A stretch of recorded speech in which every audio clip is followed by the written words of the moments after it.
الحمد لله الذي خلق السماوات والأرض وجعل الظلمات والنور. الحمد لله نحمده ونستعينه ونستغفره ونستهديه ونؤمن به ونتوكل عليه. نعوذ بالله من شرور أنفسنا ومن سيئات أعمالنا. من يهده الله فلا مضل له ومن يضلله فلا هادي له. أعوذ بالله من الشيطان الرجيم. وما كان المؤمنون لينفروا كافة فلولا نفر من كل فرقة منهم طائفة ليتفقهوا في الدين ولينذروا قومهم إذا رجعوا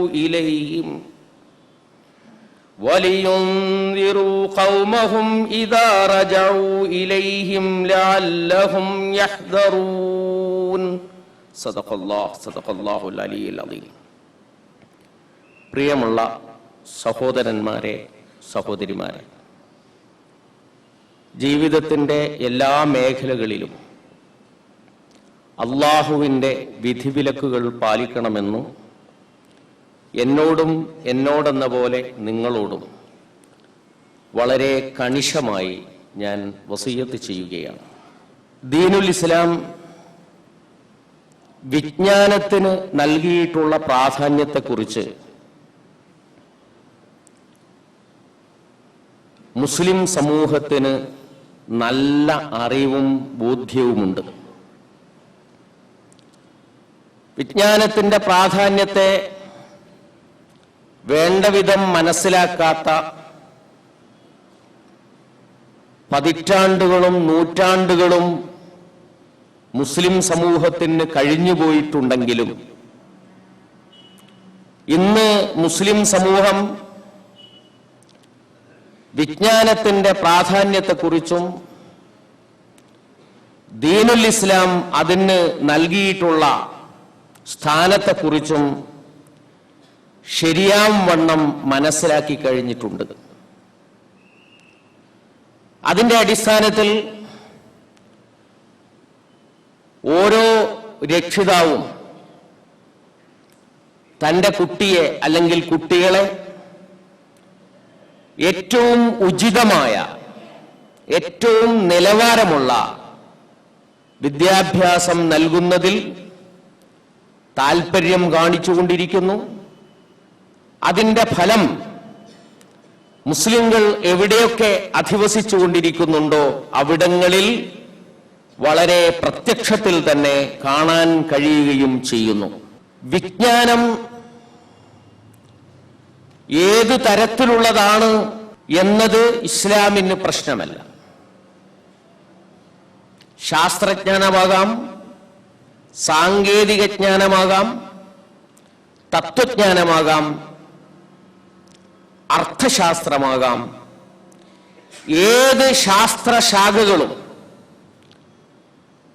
ഇസ്ലാമിക സമൂഹം സ്വാംശീകരിക്കണമെന്ന് പ്രവാചകൻ സല്ലല്ലാഹു അലൈഹി വസല്ലം പഠിപ്പിച്ചിട്ടുണ്ട്.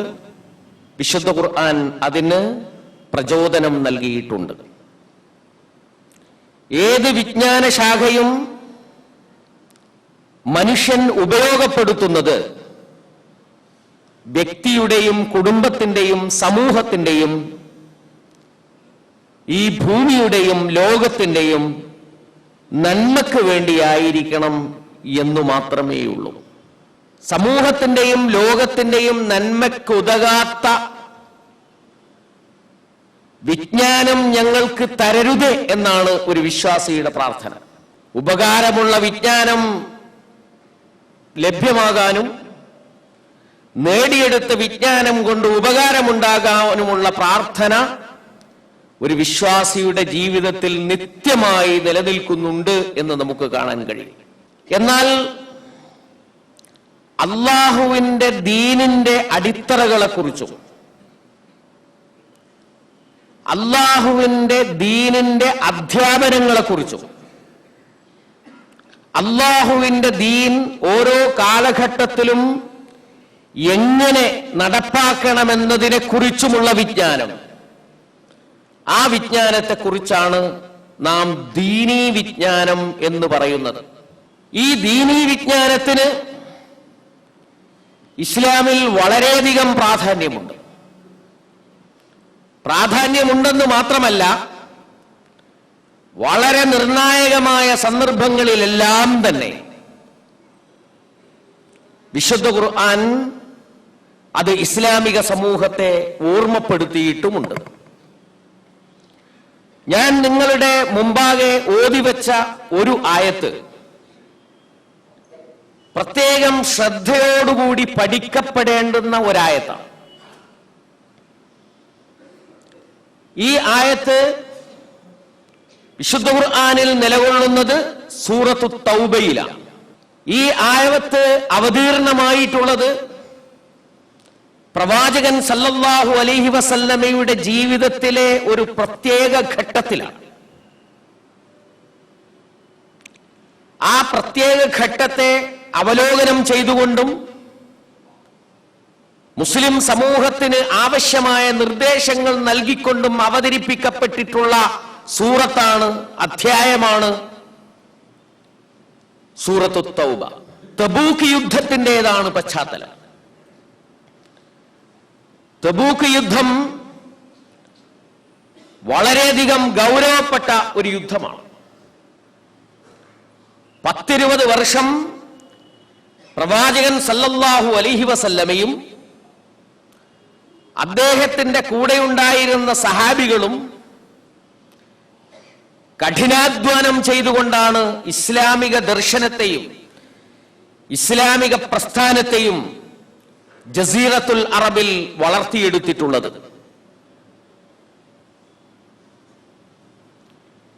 ജസീറത്തിന്റെ ഏതാണ്ട് എല്ലാ ഭാഗങ്ങളിലും ഇസ്ലാമിന്റെ സന്ദേശം എത്തുകയും ഏതാണ്ട് എല്ലാ ജനവിഭാഗങ്ങളിൽ നിന്നും ഇസ്ലാമിക ആദർശത്തിന് അനുയായികൾ ഉണ്ടായി തീരുകയും ചെയ്ത ഒരു സന്ദർഭത്തിലാണ് തബൂക്ക് യുദ്ധം നടക്കുന്നത്. ജസീറത്തുൽ അറബിന് പുറത്തേക്ക് പ്രവേശിക്കുകയാണ്. റോമാ സാമ്രാജ്യത്തിന്റെ കീഴിൽ ഞെരിഞ്ഞമർന്നുകൊണ്ടിരിക്കുന്ന ജനതയെ അതിൽ നിന്ന് മോചിപ്പിക്കുവാനുള്ള പരിശ്രമത്തിൽ പ്രവാചകൻ സല്ലല്ലാഹു അലൈഹി വസല്ലമയും സഹാബികളും പങ്കുചേരുകയാണ്, അതിനുവേണ്ടി ഉദ്യമിക്കുകയാണ്. ഈ ഘട്ടത്തിൽ നൽകപ്പെടുന്ന നിർദ്ദേശങ്ങൾ വളരെ ശക്തമായ നിർദ്ദേശങ്ങളാണ്. വിശുദ്ധ ഖുർആൻ പറഞ്ഞു, ഇൻഫിറൂ ഖിഫാഫൻ വസിഖാല. സൂറത്തു തൗബയിൽ തന്നെയാണ്. നിങ്ങൾ യുദ്ധത്തിന് പുറപ്പെടുക, നിങ്ങൾ യുദ്ധത്തിന് പുറപ്പെടുക. ഖിഫാഫൻ വസിഖാലൻ. സൗകര്യമുള്ളവരാണെങ്കിലും ഇല്ലാത്തവരാണെങ്കിലും, ഒറ്റക്കായിട്ടാണെങ്കിലും കൂട്ടായിട്ടാണെങ്കിലും, യുദ്ധോപകരണങ്ങളോടൊപ്പമാണെങ്കിലും യുദ്ധോപകരണങ്ങളില്ലാതെയാണെങ്കിലും, യാത്ര ചെയ്യാൻ വാഹനം ഉണ്ടായിട്ടാണെങ്കിലും ഇല്ലാതെയാണെങ്കിലും നിങ്ങൾ ഓരോരുത്തരും യുദ്ധത്തിന് പുറപ്പെടുക എന്ന് വിശുദ്ധ ഖുർആൻ ആജ്ഞാപിക്കുന്നത് കാണാൻ കഴിയും. 10-21 വർഷം കൊണ്ട് ജസീറത്തുൽ അറബിൽ വളർത്തിയെടുത്തിട്ടുള്ള ഇസ്ലാമിക പ്രസ്ഥാനത്തിന്റെയും ലോകത്തിന് മുഴുവൻ മാതൃകയായി തീരുന്ന ഇസ്ലാമിക രാഷ്ട്ര സംവിധാനത്തിന്റെയും ഭാവി തുലാസിൽ കിടന്നാടുകയാണ്. റോമാ സാമ്രാജ്യത്തോട് പരാജയപ്പെട്ടു കഴിഞ്ഞാൽ പിന്നെ ഈ രാഷ്ട്രത്തിനും ഈ സമൂഹത്തിനും നിലനിൽപ്പുണ്ടാവുകയില്ല. ശത്രുപക്ഷം എല്ലാ സന്നാഹങ്ങളോടും കൂടി യുദ്ധത്തിന് ഒരുങ്ങി വരികയാണ്. ആ സന്ദർഭത്തിൽ ചെറുതും വലുതുമായിട്ടുള്ള സൗകര്യങ്ങളോടുകൂടി ചെറിയവരും വലിയവരുമായിട്ടുള്ള എല്ലാ ആളുകളും പുറപ്പെട്ടുകൊള്ളണം എന്നുള്ളതാണ് വിശുദ്ധ ഖുർആൻ വിശ്വാസി സമൂഹത്തിന് നൽകുന്ന നിർദ്ദേശം. വജാഹിദൂ ബി അംവാലികും വ അൻഫുസികും ഫീ സബീലില്ലാഹ്. നിങ്ങൾ അല്ലാഹുവിന്റെ മാർഗത്തിൽ നിങ്ങളുടെ ശരീരവും നിങ്ങളുടെ ധനവും ഉപയോഗിച്ചുകൊണ്ട് ജിഹാദിൽ ഏർപ്പെടണം. ദാലികും ഖൈറുൽ ലക്കും ഇൻ കുൻതും തഅലമൂൻ. നിങ്ങൾക്ക് വിവരമുണ്ടെങ്കിൽ അതാണ് നിങ്ങൾക്ക് ഏറ്റവും ഉത്തമമായത്. ഇവിടെ നിങ്ങൾ അമാന്തിച്ചു നിൽക്കുകയാണെങ്കിൽ അപകടം സംഭവിക്കും. നിങ്ങളുടെ കഴിഞ്ഞ മുഴുവൻ പരിശ്രമങ്ങളും വൃഥാവിലായി പോകും. അതുകൊണ്ട് ഉണർന്നു പ്രവർത്തിക്കുക എന്നാണ് വിശുദ്ധ ഖുർആൻ അവർക്ക് നൽകുന്ന നിർദ്ദേശം. യുദ്ധത്തിന്റെ സാഹചര്യം മുന്നിൽ വെച്ചുകൊണ്ട് വിശുദ്ധ ഖുർആൻ സൂറത്തു തൗബയിൽ തന്നെ വളരെ മനോഹരമായിട്ടുള്ള വേറെ ചില വർത്തമാനങ്ങൾ പറയുന്നുണ്ട്. വിശ്വാസികൾക്ക് ആവേശം നൽകുന്ന വർത്തമാനങ്ങളാണ്. മാ കാന ലി അഹ്ലിൽ മദീനതി വമൻ ഹൗലഹും മിനൽ ആറാബി അൻ യതഖല്ലഫു അൻ റസൂലില്ലാഹി വലാ യർഗബു ബി അൻഫുസിഹിം അൻ നഫ്സി. മദീനയിലും പ്രാന്തപ്രദേശങ്ങളിലുമുള്ള ആളുകൾക്ക്, അവരിൽപ്പെട്ട ഗ്രാമീണരായ ആളുകൾക്ക് അള്ളാഹുവിന്റെ റസൂലിൽ നിന്ന് പിന്തിരിഞ്ഞു പോകുവാനോ അള്ളാഹുവിന്റെ റസൂലിനെ വിട്ട് സ്വന്തം താല്പര്യത്തിന് വേണ്ടി പരിശ്രമിക്കുവാനോ ശ്രമിക്കുന്നത് ഒട്ടും ഉചിതമല്ല. എന്തുകൊണ്ട് ഉചിതമല്ല? ദാലിക ബിഅന്നഹും ലാ യുസീബുഹും ളമഉൻ വലാ നസബുൻ വലാ മഖ്ബസ ഫീ സബീലില്ലാഹ് വലാ യതഊന മൗതിഅൻ യഗീദുൽ കുഫാർ വലാ യനാലൂന മിൻ അദുവ്വിൻ നൈലൻ ഇല്ലാ കുതിബ ലഹും ബിഹി അമലുൻ സാലിഹ്. എന്തുകൊണ്ട് അവർ റസൂലിൽ നിന്ന് പിന്തിരിഞ്ഞുകൂടാ? എന്തുകൊണ്ട് റസൂലിനെ വിട്ടുകൊണ്ട് അവരുടെ സ്വന്തം കാര്യത്തിൽ തൽപരരായിക്കൂടാ? അവർ അള്ളാഹുവിന്റെയും റസൂലിന്റെയും മാർഗത്തിൽ സഹിക്കുന്ന എല്ലാ പശുദാഹങ്ങളും, എല്ലാ ശാരീരിക പീഡനങ്ങളും, അവർ താണ്ടിക്കിടക്കുന്ന ഓരോ ചുവടും, അവർ ശത്രുവിൽ നിന്ന് അനുഭവിക്കുന്ന ഓരോ പ്രതികാരവും, ശത്രുവിന്റെ ദേഷ്യത്തിന് കാരണമായി തീരുന്ന അവരുടെ ഓരോ ചുവടുവെപ്പും അവർക്ക് അമലുൻ സാലിഹ്, ഏറ്റവും നല്ല അമലായിട്ട് എഴുതപ്പെടുക തന്നെ ചെയ്യും. അതുകൊണ്ട് അവർ റസൂലിൽ നിന്ന് പിന്തിരിഞ്ഞു പോകരുത്. ഇന്നല്ലാഹ ലാ യുളിഉ അജ്റൽ മുഹ്സിനീൻ. അല്ലാഹു സുബ്ഹാനഹു വ തആല സത്കർമ്മങ്ങൾ പ്രവർത്തിക്കുന്ന ആരുടെയും പ്രതിഫലത്തെ പാഴാക്കി കളയുകയില്ല. ഈ സന്ദർഭത്തിൽ അള്ളാഹുവിന്റെ ദീനിന് വേണ്ടി ഒരുങ്ങി പുറപ്പെട്ടു എന്നുള്ളത് രേഖപ്പെടുത്തപ്പെടുക തന്നെ ചെയ്യും. വലാ യുൻഫിഖൂന നഫഖതൻ സഗീറതൻ വലാ കബീറ വലാ യഖ്തഊന വാദിയൻ. അവർ ചെറിയ ഒരു തുട്ട് ചെലവഴിക്കുന്നത്, ധനത്തിന്റെ കൂമ്പാരം തന്നെ അവർ ചെലവഴിക്കുന്നത്, അവർ ഓരോ താഴ്വരയും താണ്ടിക്കിടക്കുന്നത് അവരുടെ മേൽ രേഖപ്പെടുത്തപ്പെടും. എന്തിനാണ് രേഖപ്പെടുത്തപ്പെടുന്നത്? ലിയജ്സിയഹുമുല്ലാഹു അഹ്സന മാ കാനൂ യഅമലൂൻ. അവർ പ്രവർത്തിച്ചതിന് ഏറ്റവും ഉചിതമായ പ്രതിഫലം, ഔചിത്യപൂർണമായ പ്രതിഫലം നൽകുന്നതിന് വേണ്ടിയാണ് അല്ലാഹു സുബ്ഹാനഹു വ തആല അത് രേഖപ്പെടുത്തി വെക്കുന്നത്. മുസ്ലിം സമൂഹത്തെ അള്ളാഹുവിന്റെ മാർഗത്തിൽ ഒരുങ്ങി പുറപ്പെടുന്നതിന് പ്രചോദിപ്പിക്കുവാൻ കഴിയുന്ന, പറ്റുന്ന, സാധ്യമാകുന്ന ഏറ്റവും നല്ല പരാമർശങ്ങൾ വിശുദ്ധ ഖുർആൻ നടത്തുകയാണ്. പക്ഷേ ആ സന്ദർഭത്തിലും അള്ളാഹു വിട്ടുകളയുന്നില്ല, വേണ്ടെന്ന് വെക്കുന്നില്ല ഇസ്ലാമിക വിജ്ഞാനത്തെക്കുറിച്ചുള്ള പരാമർശം. നിങ്ങൾ ഒരുങ്ങി പുറപ്പെടുക, ഒറ്റക്കും കൂട്ടായും ഒരുങ്ങി പുറപ്പെടുക, വാഹന സൗകര്യമുള്ളവരും ഇല്ലാത്തവരും ഒരുങ്ങി പുറപ്പെടുക, ആയുധങ്ങൾ ഉള്ളവരും ഇല്ലാത്തവരും ഒരുങ്ങി പുറപ്പെടുക എന്നതുകൊണ്ട് നിങ്ങൾ മനസ്സിലാക്കരുത് വിജ്ഞാനം നേടിയെടുക്കുന്ന ഒരു സംഘം നിങ്ങളിൽ ഉണ്ടാവേണ്ടതില്ല എന്ന് നിങ്ങൾ മനസ്സിലാക്കരുത്. നിങ്ങൾ മനസ്സിലാക്കേണ്ടത് ഈ സന്ദർഭത്തിലും വിജ്ഞാനം നേടിയെടുക്കുന്ന ഒരു സംഘം നിങ്ങളുടെ കൂട്ടത്തിൽ നിന്ന് വളർന്നു വരണം എന്നാണ്. അവിടെയാണ് തുടർച്ചയായിട്ടാണ് ഞാൻ നേരത്തെ ഓതിവെച്ച ആയത്ത് പറയുന്നത്. വമാ കാനൽ മുഅ്മിനൂന ലിയൻഫിറൂ കാഫ. വിശ്വാസികൾ എല്ലാവരും കൂടി യുദ്ധത്തിന് ഒരുങ്ങിപ്പുറപ്പെടുക എന്നുള്ളത് ഉചിതമല്ല. ഫലൗലാ നഫറ മിൻ കുല്ലി ഫിർഖത്തിൻ മിൻഹും ത്വായിഫ. അവരിൽ നിന്ന് എല്ലാ വിഭാഗങ്ങളിൽ നിന്നും ഒരു ചെറിയ സംഘമെങ്കിലും ഒരുങ്ങിപ്പുറപ്പെടണം. ലിയതഫഖഹു ഫിദ്ദീൻ. ദീനിൽ അഗാധമായ ജ്ഞാനം നേടാൻ വേണ്ടി. വലിയുൻദിറു ഖൗമഹും ഇദാ റജഊ ഇലൈഹിം. അവരുടെ സമുദായം യുദ്ധത്തിന്റെ ആരവങ്ങൾ കഴിഞ്ഞ് തിരിച്ചു വരുമ്പോൾ, അല്ലെങ്കിൽ ഈ സമൂഹം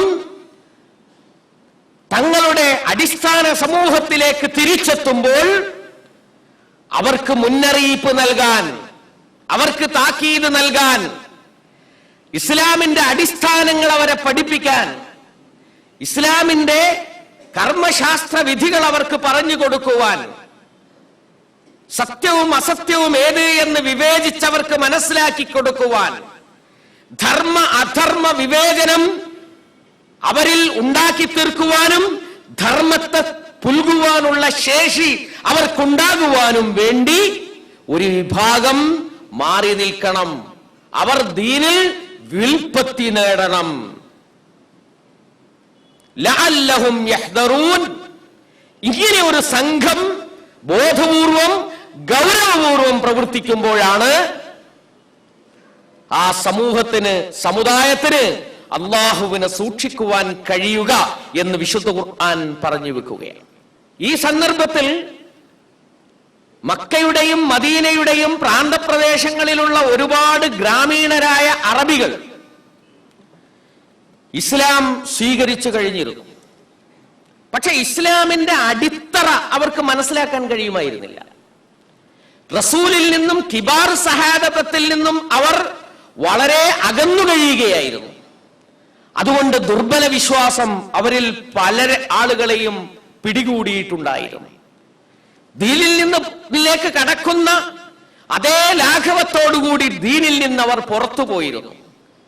പല ആളുകളും ബാഹ്യമായ ഇസ്ലാമിന്റെ ഭൗതികമായ നേട്ടങ്ങൾ മാത്രം കണ്ട് ഇസ്ലാം സ്വീകരിച്ചവരായതുകൊണ്ട് അവരിൽ നിഫാഖ് വന്നു ചേർന്നിരുന്നു. അതും വിശുദ്ധ ഖുർആൻ ഇതേ സൂറത്തിൽ തന്നെ പറയുന്നുണ്ട്. അൽ അറാബു അശദ്ദു കുഫ്റൻ വ നിഫാഖ. ഗ്രാമീണരായ അറബികൾ, റസൂലിൽ നിന്നും കിബാർ സഹാബത്തിൽ നിന്നും അകന്നു നിൽക്കുന്ന അറബികൾ, അവരാണ് കഠിനമായി കുഫറിലേക്ക് വഴുതിപ്പോകുന്നവർ. അവർക്കാണ് ഏറ്റവും കൂടുതൽ നിഫാഖ് വന്നു ചേരുന്നത്. അജ്ദറു അല്ലാ യഅലമു. മാത്രമല്ല അല്ലാഹുവിന്റെ ഹുദൂദ്, അല്ലാഹു ഇറക്കിയ ഗ്രന്ഥത്തിന്റെ പരിധികൾ പാലിക്കാൻ കഴിയാതിരിക്കുന്നത് അവരാണ്. അവർക്കത് അറിയുകയില്ല എന്നതുകൊണ്ട്. ഇത് വിശുദ്ധ ഖുർആൻ വിശദീകരിക്കുന്ന ഒരു കാര്യമാണ്.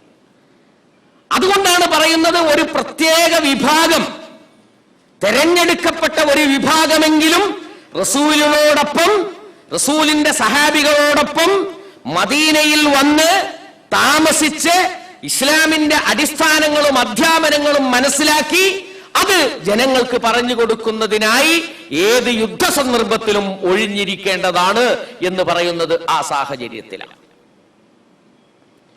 ഇനി പ്രിയപ്പെട്ട സഹോദരന്മാരെ, നിങ്ങളൊന്ന് ചിന്തിച്ചു നോക്കൂ. ഇതിന് സമാനമായ ഒരവസ്ഥ നമ്മുടെ സമൂഹത്തിൽ നിലനിൽക്കുന്നുണ്ടോ എന്ന് നിങ്ങളൊന്ന് ചിന്തിച്ചു നോക്കൂ.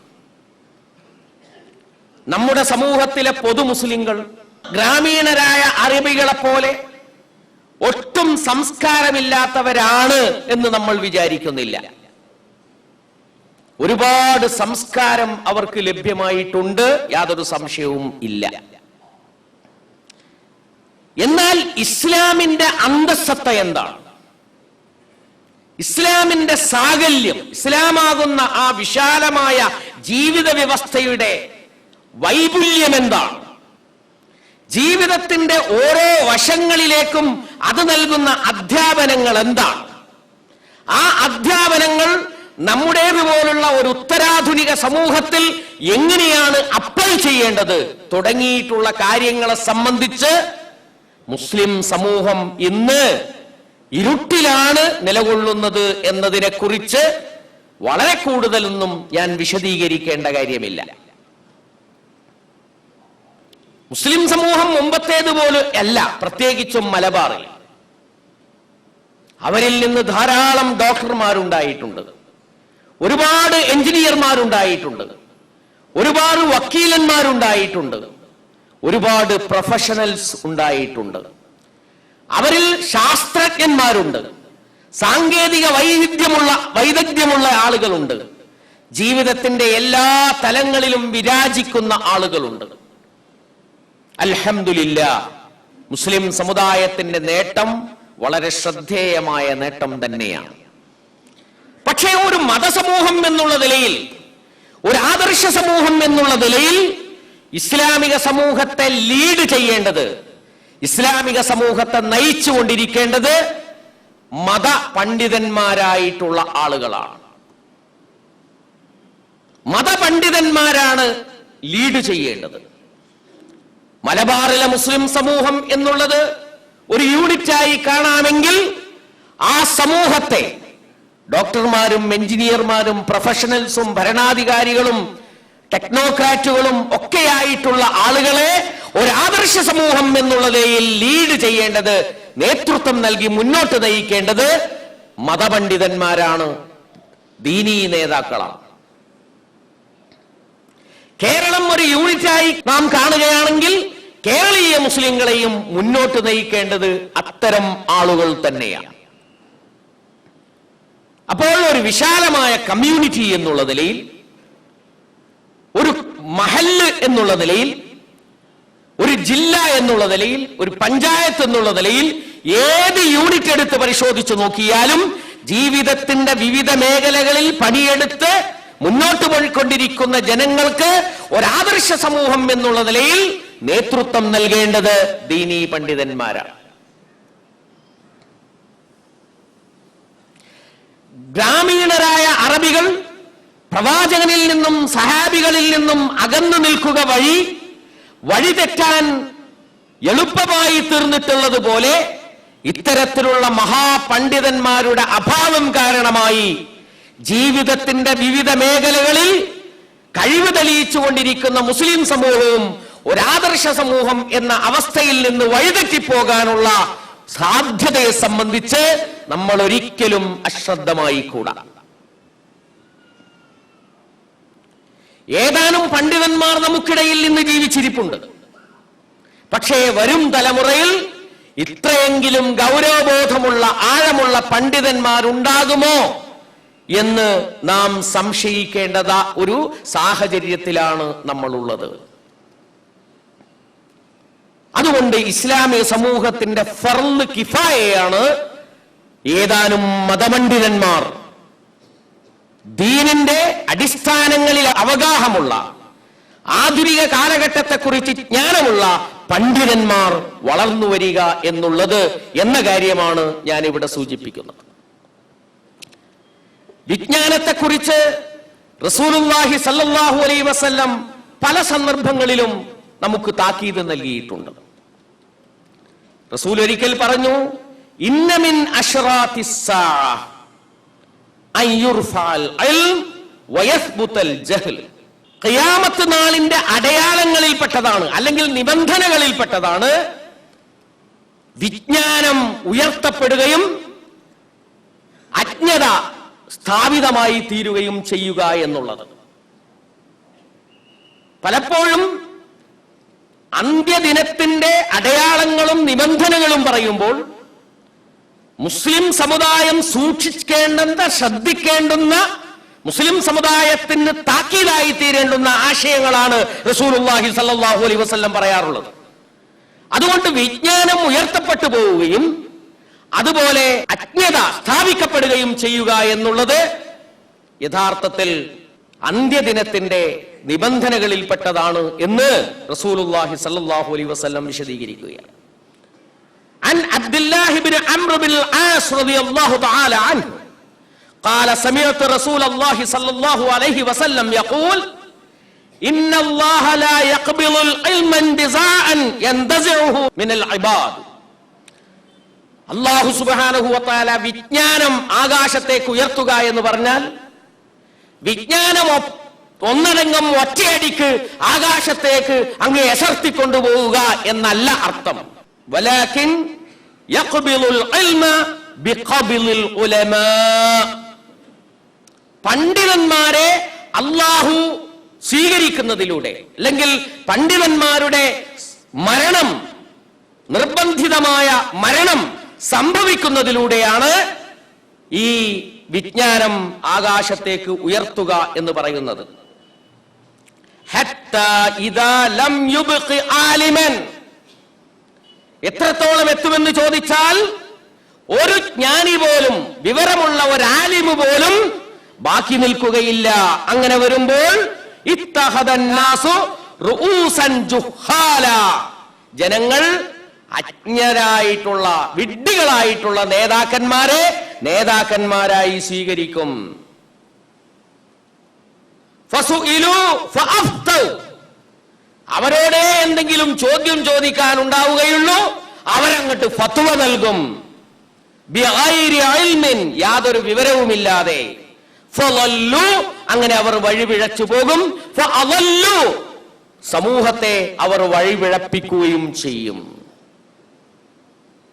ഇൽമുണ്ടാകും, ഇൽമ എഴുതി വെച്ച പുസ്തകങ്ങളുണ്ടാകും, താളിയോല ഗ്രന്ഥങ്ങളുണ്ടാകും, സീഡികളുണ്ടാകും, കമ്പ്യൂട്ടറിലുണ്ടാകും, നെറ്റിലുണ്ടാകും. ഇൻഫോർമേഷൻസ്, വിവരങ്ങൾ ധാരാളമായി ഭൂമിയിൽ, ടെക്നോളജിയിൽ, സാങ്കേതിക വിദ്യയിൽ കുരുങ്ങിക്കിടക്കുന്നുണ്ടാകും. പക്ഷേ മനുഷ്യൻ അത് സ്വീകരിക്കുന്നുണ്ടാവുകയില്ല. വിജ്ഞാനം വ്യക്തിയിൽ നിന്ന് അകന്നു പോവുകയും വിജ്ഞാനം സാങ്കേതിക സംവിധാനങ്ങളിൽ കുരുങ്ങിക്കിടക്കുകയും ചെയ്യും. അപ്പോഴാണ് വിജ്ഞാനമില്ല എന്ന ഒരവസ്ഥ വരുന്നത് എന്ന് റസൂലുള്ളാഹി സ്വല്ലല്ലാഹു അലൈഹി വസല്ലം നമ്മളോട് പറഞ്ഞു തരികയാണ് ചെയ്യുന്നത്. നിങ്ങൾ വിചാരിക്കുന്നുണ്ടാകും, ഇങ്ങനെ ഒരു കാര്യം എന്തിനാണ് ഇന്നത്തെ ഒരു ഖുതുബയിൽ പറഞ്ഞത് എന്ന്.